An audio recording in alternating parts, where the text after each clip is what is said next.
Hello students, I Jyoti welcome you all on do or die for study channel. आज हम लोग करने वाले हैं class 8 English honey dew book से chapter 2 the tsunami. First of all मैंने आपको फर्स्ट वीडियो में भी बताया था कि जो सारे सब्जेक्ट्स होते हैं आपकी क्लासेस में वो सारे कैसे कोरिलेट होते हैं। तो इसमें भी बताया गया है कि जो जियोग्राफी है और आपकी इंग्लिश है यानी सोशल साइंस और इंग्लिश कैसे एक दूसरे से कोरिलेट हैं, इस चैप्टर के माध्यम से आप बिल्कुल अच्छे से समझ जाएंगे। तो यहाँ पर सबसे पहले बात की गई है look at the map of Andaman and Nicobar islands given here. यहाँ पर एक मैप दिया गया है। देखिए ये अंडमान और निकोबार जो है आइलैंड है। आइलैंड क्या होता है? आइलैंड को हिंदी में जो है द्वीप कहते हैं या फिर टापू कहा जाता है। तो जो टापू या द्वीप होते हैं ये चारों तरफ से सराउंडेड बाय वाटर होते हैं, यानी ये पानी से चारों तरफ से घिरे होते हैं और एक लैंड का मतलब लैंड होता है यहाँ पर जो चारों तरफ से पानी से घिरा होता है। तो यहाँ पर ये देखिए ये अंडमान निकोबार का आइलैंड है। ये यहाँ पर दिखाया गया है। ये north Andaman, middle Andaman, lower Andaman and port Blair. Port Blair क्या है? अंडमान निकोबार की कैपिटल है। ठीक है।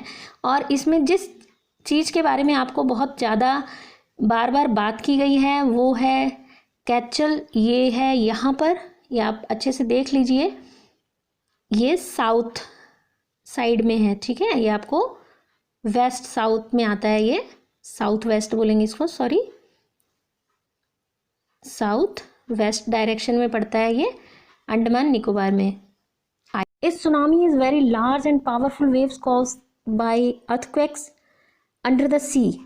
देखिए जो सुनामी होती है वो क्या होती है? सुनामी होती है पावरफुल और लार्ज स्केल वेव्स होती हैं जब समुद्र में के अंदर जब अर्थक्वेक आता है। अर्थक्वेक कहते हैं भूकंप को। जब समुद्र के अंदर, सी के अंदर अर्थक्वेक आ जाता है तो जो उसकी वेव्स होती हैं बहुत ही बड़े अमाउंट में और पावरफुल तरीके से बाहर की साइड आती हैं लहरें, और उससे बहुत ज़्यादा जो आसपास के एरिया होते हैं उसमें बहुत ज़्यादा नुकसान होता है, बहुत ज़्यादा।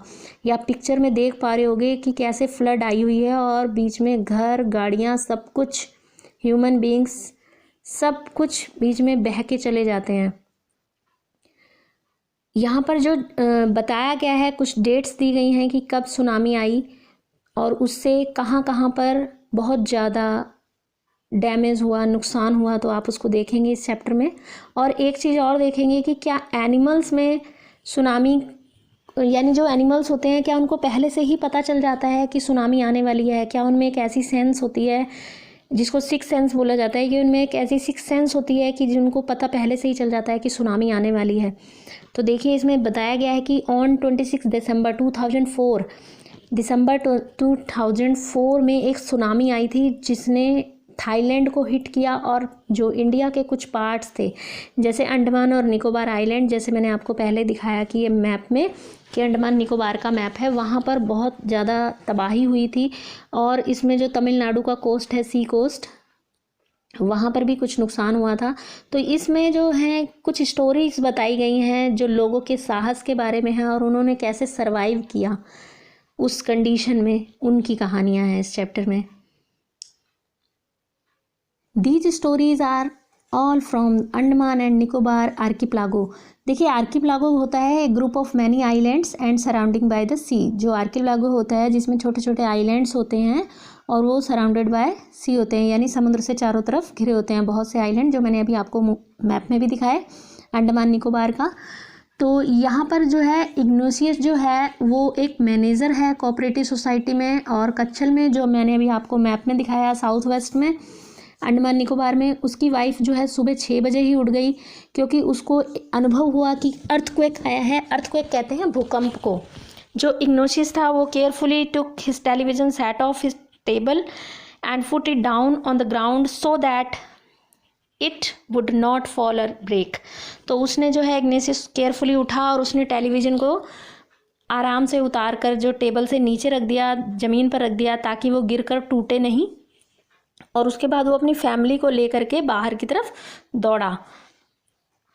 When the tremor stopped, अब ट्रेमर क्या होता है? ट्रेमर होता है slight shake, earthquake, tremor. The earth shake during an earthquake, जो धरती हिलती है अर्थक्वेक के समय, उसको बोलते हैं tremors.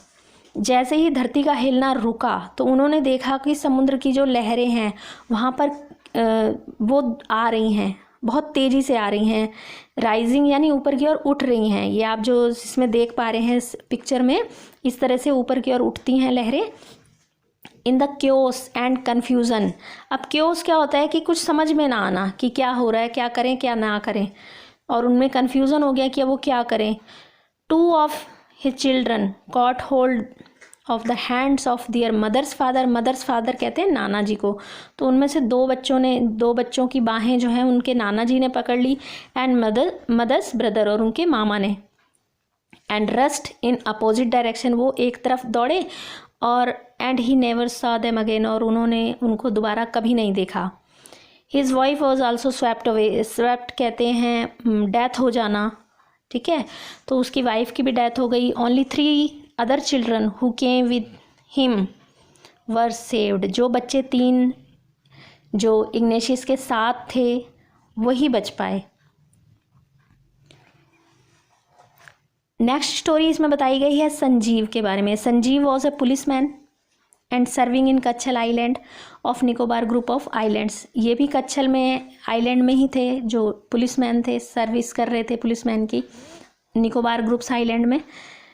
He somehow manage to save himself. इसमें बताया गया कि उसने अपने आप को बचाने के लिए कैसे मैनेज किया। His wife and his baby daughter from the waves. अपनी पत्नी को और अपनी छोटी बच्ची को, लड़की को उन्होंने कैसे बचा लिया था वहाँ से, उन वेव से। But then he heard cries for help from the wife of John the guest house cook. जो उनके गेस्ट हाउस में कुक था, जब उन्होंने उसकी वाइफ की आवाज़ सुनी तो संजीव जो थे वाटर में जंप लगा दी उन्होंने उसको रेस्क्यू करने के लिए। रेस्क्यू कहते हैं बचाने के लिए। But they were both swept away. लेकिन उन दोनों की डेथ हो गई, यानी संजीव की भी और जो गेस्ट हाउस के कुक थी उनकी वाइफ की भी। 13-year-old मेघना was swept away along with her parents and 77 other people। 13 year की जो मेघना थी वो भी बह गई, उसके पेरेंट्स भी, उनकी भी डेथ हो गई, और उनके साथ 77 लोग यानी 77 दूसरे लोग भी उस पानी की लहरों में बह गए, उनकी भी डेथ हो गई। She spend 2 days in the sea. लेकिन मेघना कह रही हैं कि वो 2 दिनों तक उस समुद्र में फ्लोटिंग करती रही। फ्लोटिंग करना कहते हैं तैरती रहीं। अब वो कैसे तैरी? Holding on to a wooden door. तो उनको कहीं बहता हुआ उसमें लकड़ी का दरवाज़ा मिल गया था। आपने देखा होगा कि लकड़ी जो होती है वो पानी पे तैरती है, तो उसको जो है दरवाज़ा मिल गया था लकड़ी का, तो उस पर वो चढ़ गई और उस पर 2 दिनों तक उसी पर तैरती रहीं।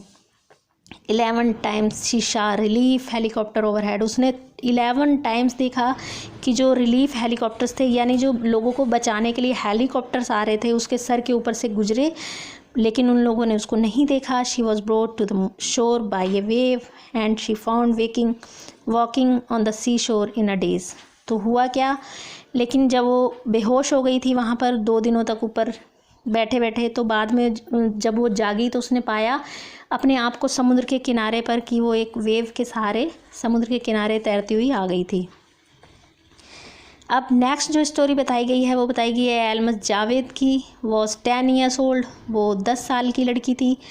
वो स्टूडेंट थी कैरमल कॉन्वेंट स्कूल में, पोर्ट ब्लेयर में है, जो मैंने आपको अभी बताया था कि वो कैपिटल है पोर्ट ब्लेयर अंडमान निकोबार की।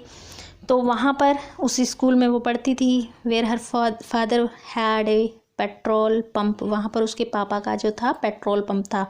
उसकी मदर जो है रहीला वॉज इन नॉन कॉर्वी आइलैंड। ये भी अभी आप पिक्चर में देखिएगा मैप में कि कहाँ पर है Nancowry island.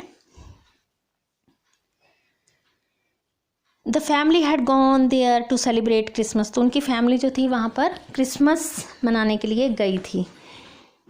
When the tremors came early in the morning, the family was sleeping। जब सुबह, ट्रेमर्स कहते हैं अर्थक्वेक के झटके, जब सुबह आए थे तो उनकी फैमिली जो थी सो रही थी। आल्मा's father saw the sea water recede।